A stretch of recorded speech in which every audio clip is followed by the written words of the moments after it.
Саламатсызбы? Эгер биздин каналда биринчи болуп жатсаңыз, подписаться кнопкасын басып, каналга катталып коюңуз.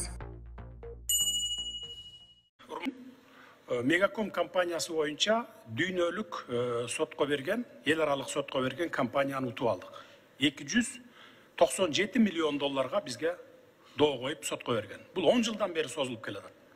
Эмне үчүн бүтпөй келген? Анткени биздин мамлекеттин эң жогорку деңгээлдеги масштабтуу коррупционерлери соодалашып келген да. Биз эл аралык сотко барып далилдерибизди көрсөтпөйлү, катышты аты болсун, жакшы сүйлөбөй эле коелу. Анан силер утуп аласыңар.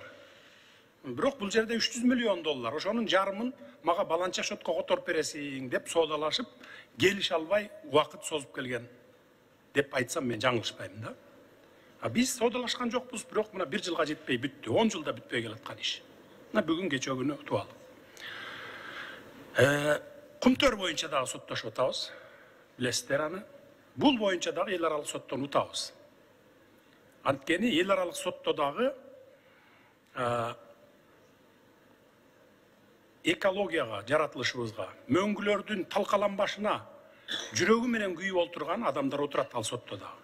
Мына бүгүнкү алган доводторуңду, бая фактыларыңды, чыныгы ниетиң менен бардык фактыларды алып барып берсең, ал адамдар дагы карап туруп туура чечимди чыгарып беришет.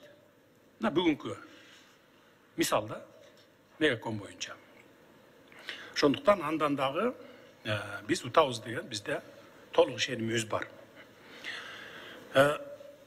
Карапайым калктын арасында дагы коррупция кирип кеткен деп сөзүмдү айтып, ошого жооп катары айтып коеюн. Мына кече күнкү эле көмүр маселесинде. Мына бүгүн дагы абдан актуалдуу талкууларды жаратып, жөнөкөй калкка абдан кымбат болуп, проблемаларды жаратып атат. 1 айдан бери биз ошо көмүр ташыган айдоочуларга, көмүр ташыган фирмаларга, ошо мамлекеттик дагы, мамлекеттик эмес дагы уюмдарда иштеп атышат. Bir 600'den ашык машина ушул бир эле кара кечеден ташыйт. Аларга 1 сом 1300'den көмүрдү жүктөп берип, Баланча районго, Түкүнчө областтык борборго, же болбосо Баланча айыл өкмөттөргө алып бар десең, ошол жака алып бардым деп коюп туруп, Бишкекке алып келип 6000 сомдон сатып ийип атышат. Бу да коррупция да.